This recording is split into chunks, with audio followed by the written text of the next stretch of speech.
Georges Cantor, mathématicien allemand, dans l'un de ses articles publiés en 1883, a déclaré que l'essence des mathématiques est la liberté.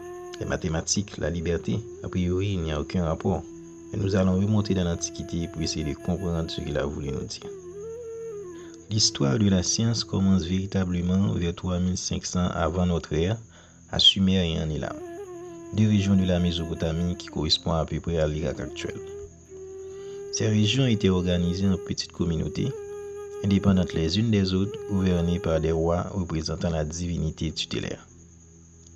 Ces civilisations étaient très avancées par rapport au reste de la Mésopotamie en ce qui a trait à des innovations techniques dans la fabrication des outils et instruments pour l'exploitation de la terre, car le pays était essentiellement agricole. Ces communautés progressent peu à peu en taille et dans leurs capacités techniques. Grâce à l'invention de l'écriture et des nombres vers 3300 avant Jésus-Christ, ces savoirs se sont renforcés et propagés à travers toute la Mésopotamie. Sur le plan mathématique, les Mésopotamiens avaient une très bonne connaissance en arithmétique et en algèbre. Ils connaissaient les progressions arithmétiques et géométriques et savaient résoudre des équations à 1 et à 2 degrés.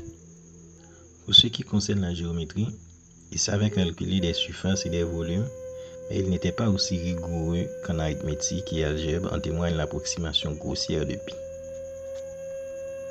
D'après des tablettes datant de 2000 ans avant Jésus-Christ, qui était le support d'écriture pour la transmission et la conservation de la connaissance, les deux plus célèbres théorèmes de la géométrie attribués à Thalès et à Pythagore étaient déjà utilisés par les Babyloniens de la Mésopotamie environ un siècle avant la naissance de ces savants. La particularité de ces savoirs mathématiques réside dans le fait qu'ils étaient appliqués pour répondre à des problèmes concrets, des cas pratiques, sans trop chercher la rationalité des principes généraux ou des lois mathématiques. C'était plutôt une liste de recettes, une accumulation de problèmes résolus à titre d'exemple. Il n'y avait pas une volonté de démontrer la véracité des résultats ou de généraliser les méthodes de résolution utilisées. En d'autres termes, l'établissement d'une connaissance absolue dans les mathématiques ou dans d'autres domaines n'était pas une préoccupation à l'époque parce que les vérités et les lois de la nature étaient réservées aux dieux, si bien que la compréhension et l'explication donnée du monde et de la nature étaient incohérentes, irrationnelles et essentiellement mythiques.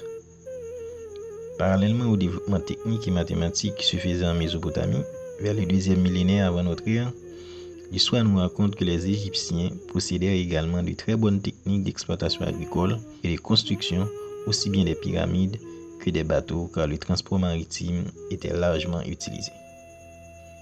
Sur le plan mathématique, en revanche, l'arithmétique égyptienne était moins enrichie que celle de la Mésopotamie, du fait que le caractère mystique des nombres a été dégagé de cette civilisation.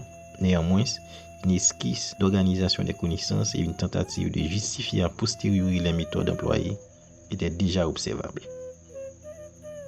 La géométrie était assez comparable dans les deux civilisations, où elle n'est soutenue que par les applications pratiques immédiates, sans aucune mystique, ce qui explique qu'elle n'était pas très développée ni dans l'une ni dans l'autre, et qu'elle se contente souvent d'approximations et se passe tout à fait des démonstrations. Aussi faut-il noter toutefois que les Égyptiens possédaient une meilleure approximation du nombre pi que les Mésopotamiens. Cependant, les connaissances en algèbre étaient bien moins inférieures à celles de la Mésopotamie. Ils pouvaient à peine résoudre des équations du second degré d'après les informations fournies par les papyrus égyptiennes, qui sont des supports d'écriture pour la conservation et la transmission des connaissances en Égypte.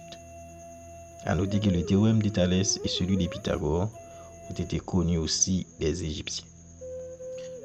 Pour reprendre les propos d'André Pichot dans son ouvrage « La naissance de la science », il y a deux grandes phases dans l'évolution de la science, la voie des objets et la voie de l'esprit scientifique. Les civilisations mésopotamiennes et égyptiennes développaient des savoirs qui s'articulaient autour des objets, résolution des problèmes concrets, application des formules aux besoins pratiques, etc. Par contre, la civilisation grecque va reprendre les connaissances accumulées pendant plus de 2 millénaires par cette civilisation, les libérer aussi bien de la mystique que des applications pratiques, pour y rajouter de l'abstraction, de la généralisation et surtout de la démonstration, afin de permettre à ces savoirs d'entrer dans la voie de l'esprit scientifique. Nous voici en Grèce vers 625 avant Jésus-Christ, dans une société marquée par la démocratie. On y comptait dans l'ordre chronologique 3 grandes écoles de pensée. L'école de Milet, dirigée par Thalès, ayant pour disciples Anaximandre et Anaximène.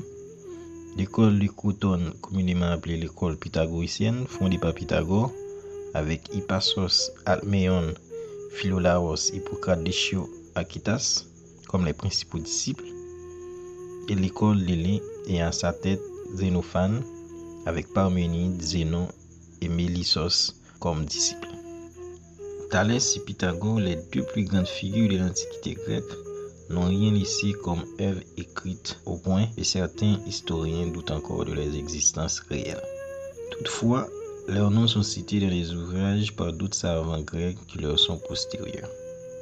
On attribue à Thalès, qui aurait vécu entre 625 et 500 avant Jésus-Christ, la découverte de 5 propositions en géométrie, qui lui auraient permis de mesurer la hauteur des pyramides et la distance des bateaux en mer. Il fut le premier à juger nécessaire de démontrer un théorème et à donner des explications du monde, de sa nature et de son origine en dehors des récits mythologiques. Il fut considéré de ce fait comme le premier mathématicien et philosophe de l'Antiquité pour avoir posé les bases de l'esprit scientifique, car avec cette démonstration, il a montré que la mathématique était l'exemple d'un processus de connaissance qui tenait tout seul.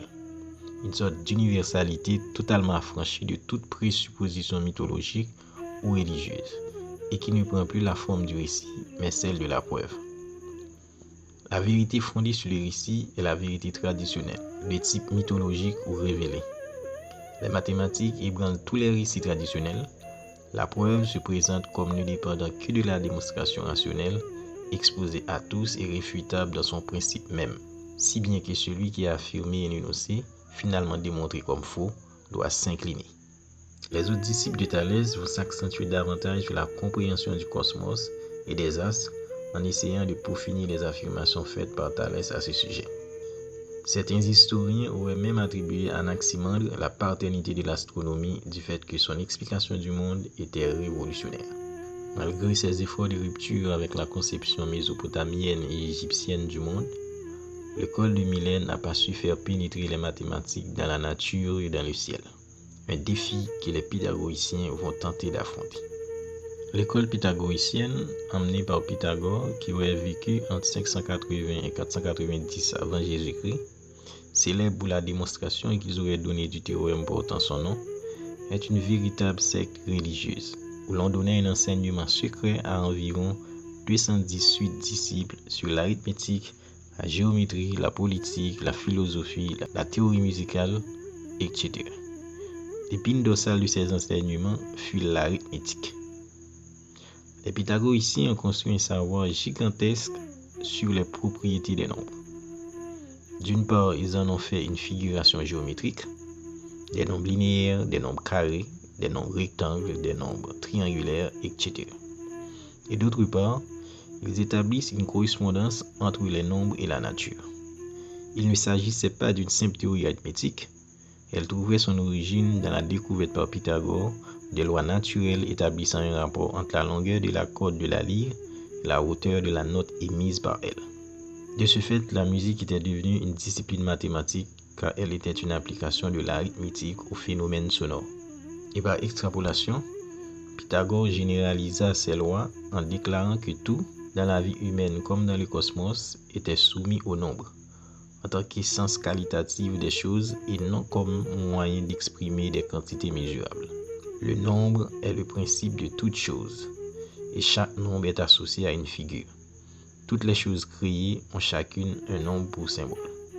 Les nombres ont ainsi pris un caractère mystique, non pas parce qu'ils symbolisaient des dieux ou qu'ils y étaient associés, comme ça a été le cas dans la civilisation mésopotamienne, mais c'est dans la façon dont ils commandent la nature et s'harmonisent avec elle. Tout nombre était le rapport de deux autres nombres.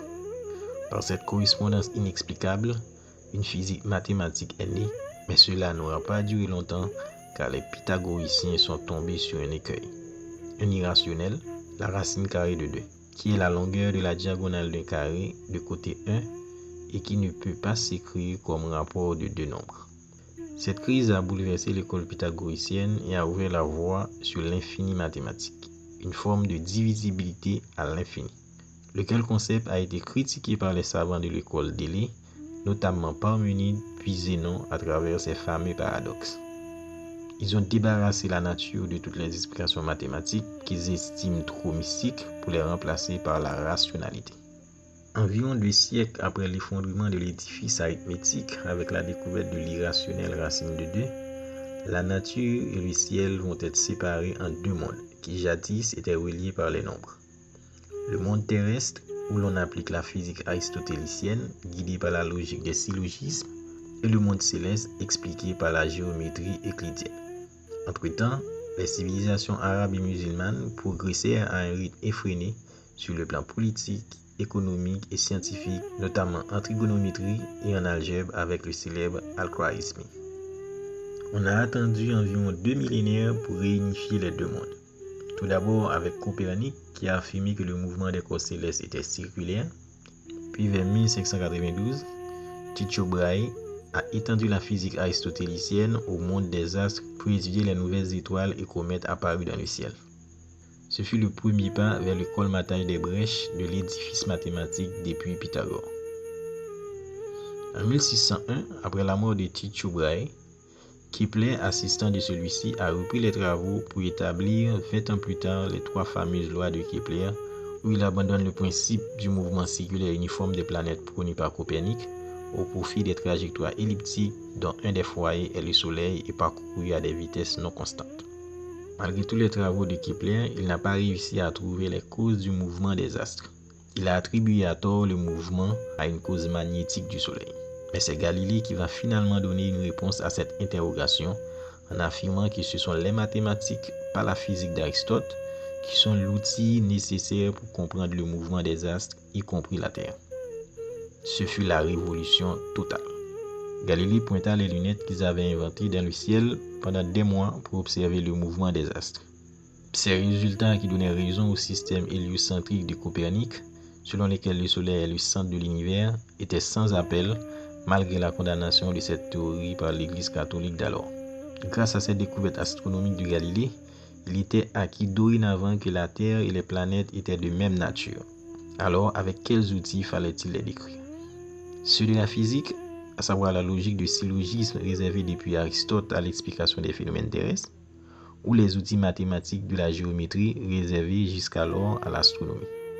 Le génie de Galilée fut de se pencher sur l'étude des mouvements des corps terrestres, puisque selon lui, ce sont les mathématiques qui régissent les mouvements des astres. Alors il devait en être de même sur Terre. Ces études ont abouti en 1638 à un ensemble de lois sur le mouvement des corps et poussé Galilée à affirmer ce qui suit. La philosophie est écrite dans cet immense livre qui se tient toujours ouvert devant nos yeux, je veux dire l'univers, mais on ne peut le comprendre si l'on ne s'applique d'abord à en comprendre la langue et à connaître les caractères avec lesquels il est écrit. Il est écrit dans la langue mathématique et ces caractères sont des triangles, des cercles et autres figures géométriques, sans le moyen desquels il est humainement impossible d'en comprendre un mot. Sans eux, c'est une errance dans un labyrinthe obscur. En faisant le pari que les mathématiques étaient l'outil le plus efficace pour décrire à la fois les mouvements des astres et des objets terrestres, il a fondé la science moderne. Cependant, il a été très critiqué par son contemporain René Descartes pour avoir manqué de rigueur. Ce dernier énoncera la version moderne du principe de l'inertie et établira un pont, une passerelle entre la géométrie et l'algèbre, en créant ainsi la géométrie analytique qui ouvrira la voie à Newton pour bâtir sa physique classique et servira de socle aux avancées scientifiques qui s'ensuivront.